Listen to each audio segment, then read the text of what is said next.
Sri Lanka, which was colonialized by 3 Western nations over 4 centuries, underwent numerous changes both physically and culturally, transforming the country into a land that bore mixed features. Nevertheless, apart from what was left by those Western nations, as an independent country, Sri Lanka had very little for herself in respect of development. As a post-colonial nation, Sri Lankans moved at a slow pace in developing infrastructure of the country. The roads and railways were almost the same as they were in the time of British rule.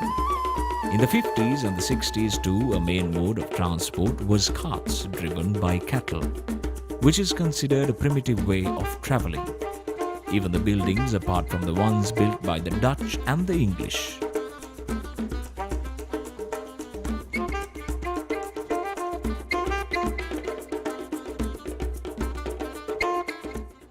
making the matters worse, in the 70s, the uprisings erupted in both north and south of the country.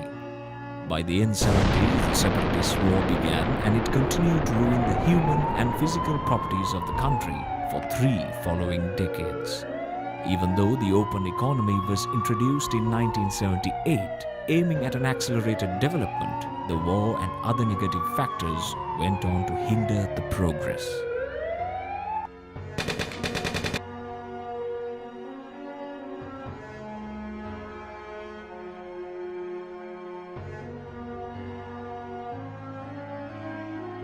After the LTTE was defeated in 2009, the peace dawned to Sri Lanka and a new era of prosperity bloomed.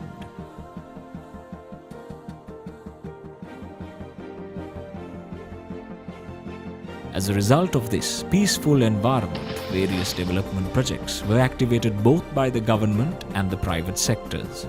This includes improved physical transportation systems, sea and air access ports, communication backbone, access to drinking water and electricity distribution, urban and suburban facilities, and waste management systems.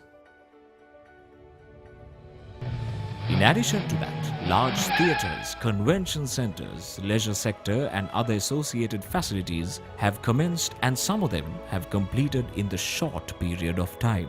As a result, foreign investors also have shown a keen interest in development projects in Sri Lanka. Imagination of planned infrastructure completion for future generation is a great feeling by anybody. With the recollection of sufferings from 3 decades of war, where we did struggle to send the kids to school, were not sure whether loved ones will come back home from work, what bad news next, etc. Our young ones who could not even go to schools due to fear are today enjoying freedom, and tomorrow will be enjoying completed infrastructure of a developed nation.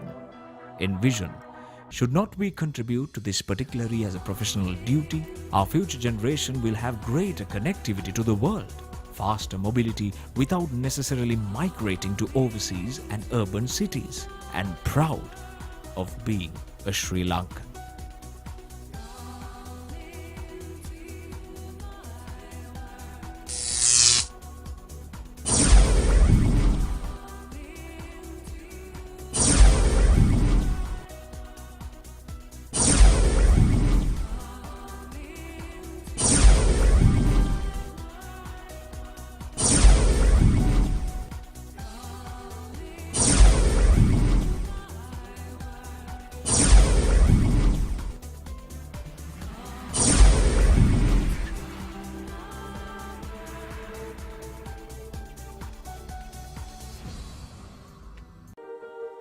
Quantity surveyors who play a crucial role in commercial management of construction industry projects are committed to serve the motherland for this great task.